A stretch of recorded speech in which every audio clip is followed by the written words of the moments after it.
The hell could this possibly be?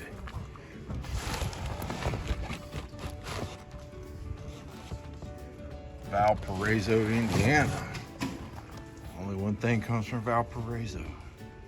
That's Dan, Tom, and Permagreen. That's a bunch of things, isn't it? Let's check it out.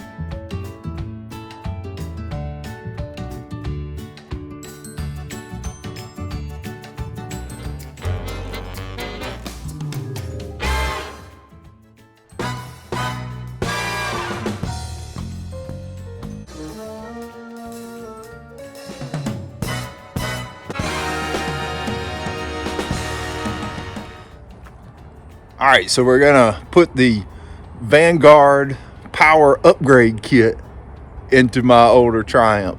It's gonna be a replacement for the Honda motor. The Vanguard is a pretty good upgrade for the Permagreen. We haven't run it enough to know if it's gonna be, you know, have the longevity that the Honda had, but I mean, it's in plenty of other equipment and does just fine. When you get the Vanguard upgrade kit from Permagreen, you're going to get the Vanguard engine, the mounting plate, the dampeners, the tensioner pulley, the idler that goes on the frame, and the throttle cable. So everything you'll need just to unbolt your old Honda, pull it out, and bolt in the Vanguard. When you get I forgot to add, when you get the kit from Permagreen, it's also going to have the factory mounted NORAD wet clutch reduction gear over here. And that's a must for the Permagreen. Make it run at the right speed. The Vanguard looks like it's going to have some upgrades in the ignition system. It's going to have a little better ignition, a little better cold cranking than the Honda. It has a automatic fuel shutoff that I believe will work just simply by releasing the remote throttle. It should lock it out. I'm not sure. I'll have to look further into that, but it will explain more what that does and why that's important. And it apparently has a little better resistance to ethanol or stale gas, and the Honda is super sensitive to stale gas. What's up, Chris? What's up, man? There's Chris coming to work. Second guy here, he's early. But anyway, all right, so let's get to putting the Vanguard in. First step is you're gonna have to take the plastic cover off, and then jump the belt off right here, and then start loosening these bolts on the bottom. Okay, you gotta remove your bolts from the bottom of the dampener, and the best way to do it is with a air socket. You can play hell trying to get in there with a ratchet to do it, but you can just, if you can get it on the head, and you just push the button and take it off.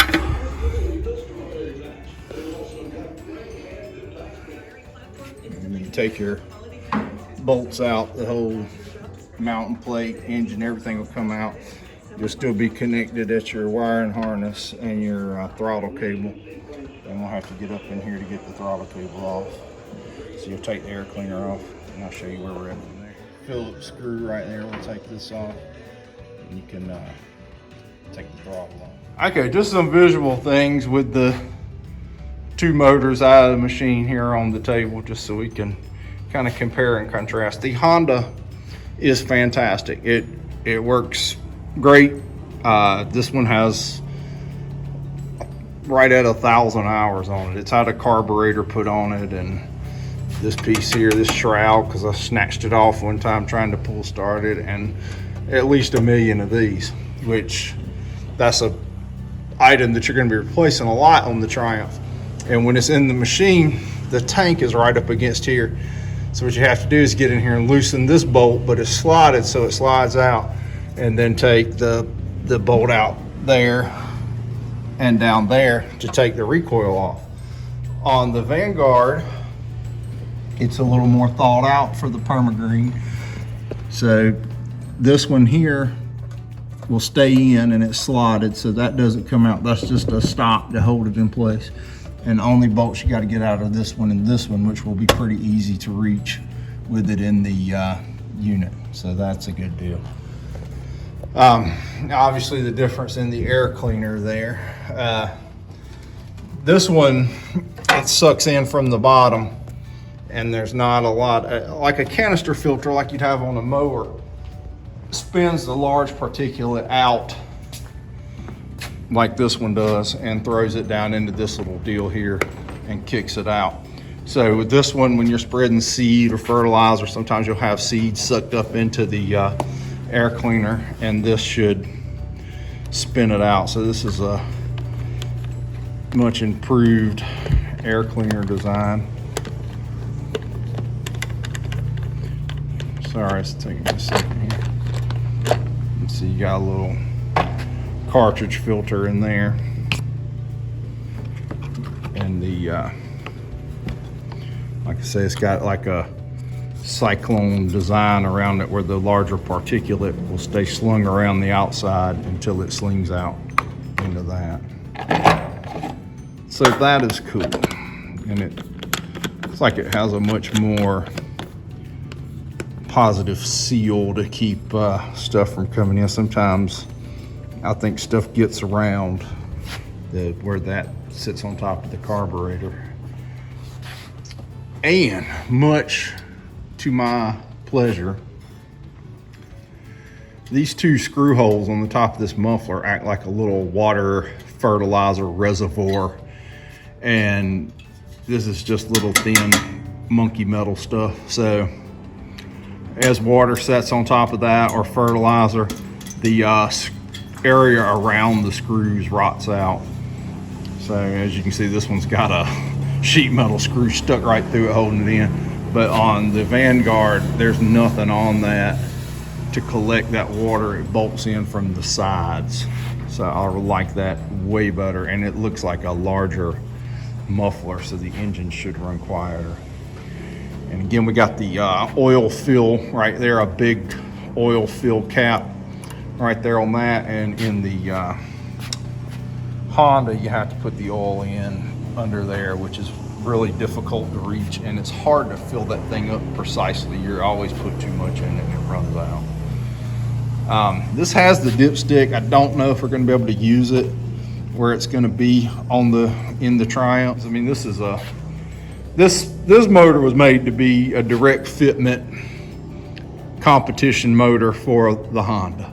I mean, it's very similar in its size and its footprint and its performance, but it's just got a few little design elements in it that improve it. It's got a much better ignition in it too, so it's gonna crank better in colder weather, and you know, your first startup's gonna be better. That pull handle is super nice compared to the one in the Honda. That beefy cast iron exhaust manifold on it. So that one's just a little pipe. Looks real solid. Vanguard's a great engine. Like I say, it's in a lot of equipment. And over here we're looking at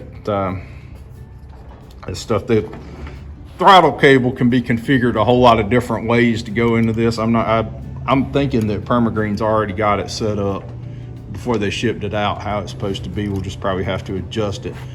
I'm interested to know if this shut off is going to work, because these engines with the gas tank on top, if you can keep that fuel shut off, and there's the fuel shut off on the Honda, which is a little difficult to work, and I don't generally shut that off like as much as I should, but during transport and all the machine bouncing up and down, fuel can actually run into the crankcase with the gas tank sitting up on top of it like that. So excuse me. So you know, if you ever find yourself gaining oil in your Honda, it ain't making oil, it's getting gas mixed in with the oil. If the last time you took the dipstick out, you could stick it in there and find oil and put it back in, but the next time you take it out, oil comes gushing out of it. You're having gas run into your oil on your Honda. But this shut off seems pretty cool, and it's supposedly automatic, but I don't know how that's going to work in a remote throttle situation. I'll have to get into that later, but the choke's a very positive big lever, as on the Honda it's just this little switch. So I mean, there's some little, the Honda's a great engine, and like I said, that little motor has lasted 1,000 hours with just a few minor things. But when they goof up, they're annoying. But that's with any motor or piece of equipment. But we'll see what the improvements are like on this Vanguard. But just little user design elements I like on this motor. Like I say, everything looks a little more beefy and user friendly, and the oil filler stuff is a vast improvement. The air cleaner, the muffler, I like all of that. Now we'll just have to see if I can get it in there.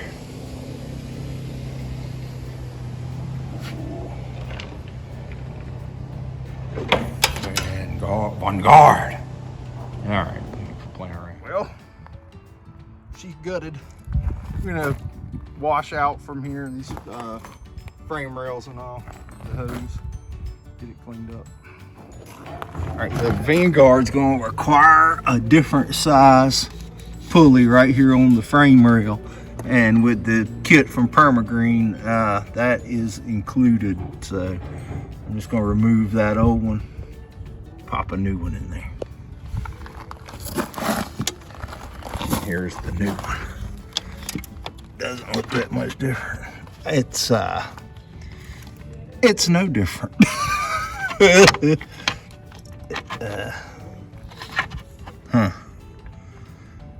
Yeah. Okay, that's interesting. Okay, so that is my mistake. It is the same diameter pulley, but this little, after talking to the folks at Permagreen that know stuff and I don't, this little bushing pressed into it right here is not quite as thick as the one that is on there, so it is going to make this pulley ride just a little bit closer to the frame, a little bit closer. All right, let's get that handle. Let's put this on. I forgot I was making a movie, but there it is in there. I've changed the dampeners out on these before, and I like to just go ahead and put my dampeners on the bottom of the plate and then stick the engine in and the whole thing in at one time. Put the bolts through the top, put some Loctite on them, and then drop the plate into the machine.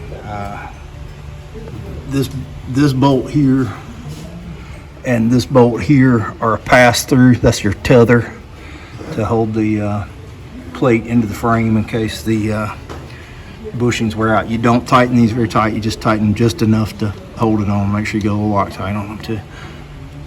All right, I'm gonna Loctite these on the bottom. Stick it on with the air wrench. Well, that's definitely not the Vanguard running in the background. I think they got a boat motor they're working on. All right, everything on this Vanguard is apparently a little wider because we had to change that frame pulley down in there and move it over, and it looks like my idler's not quite going to line up, but I'm going to have to move the pulley right here on the transaxle over just a smidge, and maybe everything will fall into place then. So let's see if I can get it right up. Thing spins fast. There's see a couple little Allen bolts on that. You'll loosen those. I can tap that over just a hair, just a hair. You can see the gearbox is out of this one. Give you a little more room to see what's going on, and plus I need to replace the gearbox.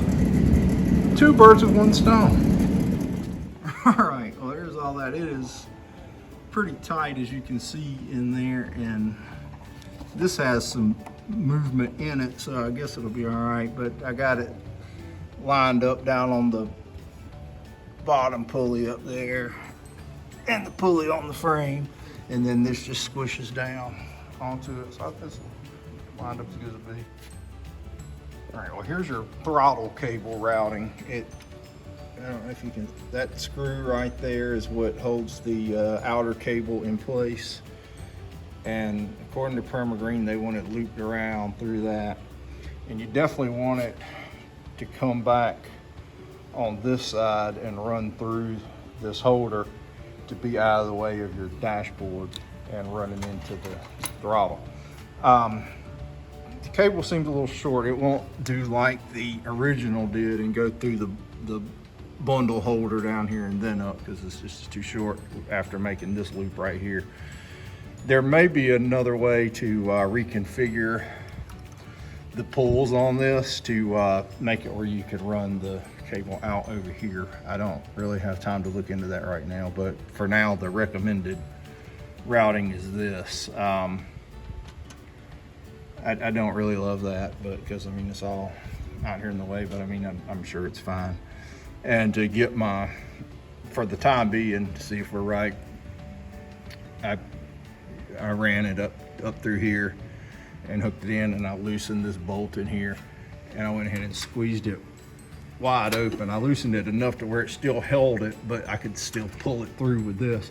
So when I want when I'm wide open to be like this, and we might have to adjust our RPMs with our barrel adjuster there, but just for the sake of right now, that's how I got it. And then I tightened it now, and then the screwdriver will fit through there with this cap off.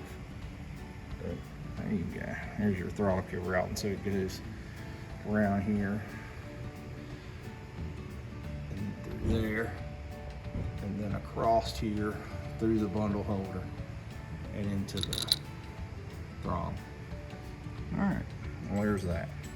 Cyclonic action. All right, we're moving on to section 32 subset A, which is putting the new electronics in it. That's all the electronics that are in a Permagreen right there. So let me consult my instructions and see what they got going on. I'm assuming it's gonna pretty much go wire to wire, except for there's a little different configuration to get your RPMs to the tachometer hour meter up there. And it's there's a cable already on the motor, which I'll show you later. All right, stand by. All right, I think we got the wiring conquered. Pretty self-explanatory. You just match the colors up on the new plug, and then on these you go to your kill switch, and this blue wire, you stick it on my oldie time one like this, you stick it through here. The newer ones have got a little loop place that it goes in and comes back out. But these cables are gonna run down and come out down here. And obviously there's your kill switch set up, and that's that little blue wire that is gonna give you your RPMs for your hour meter. Your brown lead to the switch on to the spade on the top, and the black one to the one on the bottom. Now I'll button that cover back up, and we should be ready to put some more. Tied that bundle up with that module up with some wire ties behind the hoses there, so it won't interfere with the spray trigger and all that stuff. All right, I think we're about complete. Some Earl in it, first thing. Put 17 ounces of the sweet royal purple motor oil into the crankcase and 16 into the wet clutch. There's the Vanguard all installed with the wet clutch and all. Well, let's see if it'll fire up. Well, for some reason it won't crank up. Thing. Oh, I know. It ain't got no gas in it. Get that fixed. I didn't think we dropped the handlebars with the new wiring and all. The thing looks good. Still got same access to the gas can. Gas cap, whatever you want to call it. I can use this short can to fill the Permagreens because it'll set it right there like that, and you can just pull the trigger and load her up. All right, a storm.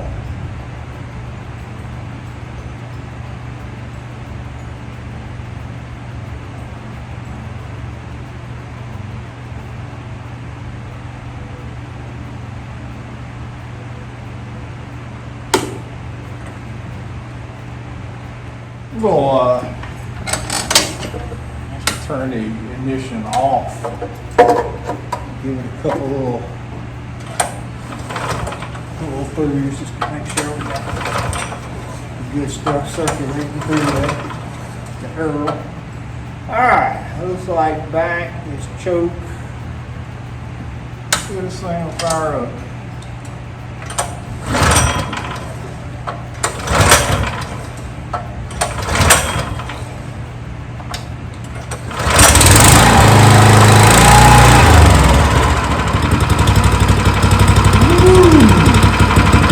It's quiet.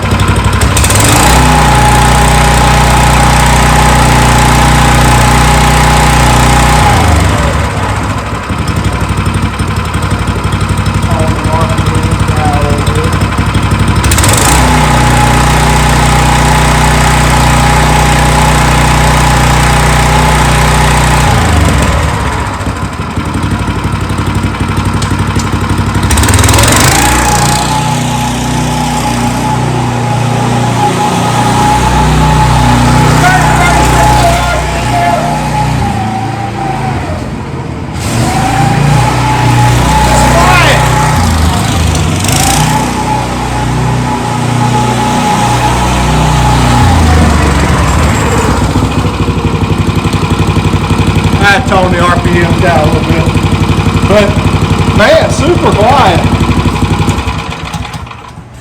It's got that nice new car smell. Yeah, that nice new car smell to it.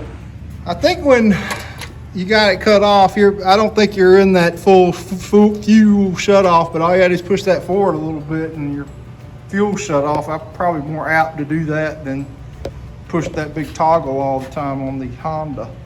So let's see. That's pretty cool. I'm impressed. I still got to get a gearbox for this, and before I can use it. A big gaping hole up there. But once I get that put in, we'll get out there and put it through its paces, and there'll be many more videos to come on the Vanguard powered Permagreen. The Repower, pretty straightforward, just takes a little time. Permagreen had everything pretty much set up out of the box to do it with new mounting plate and all that for it to fit on. It fits in the machine perfectly. Like I said, this motor is made to be a replacement for the Honda anyway, because they're a competitor, you know. So I think it's going to do great. And lots of little features on it I think I like better than the Honda, and we'll see if it is as, you know, dependable as the Honda. And I don't see any reason why it wouldn't be. Vanguard's got a really good name, so let's put it out there and put it to the test. Thanks for watching.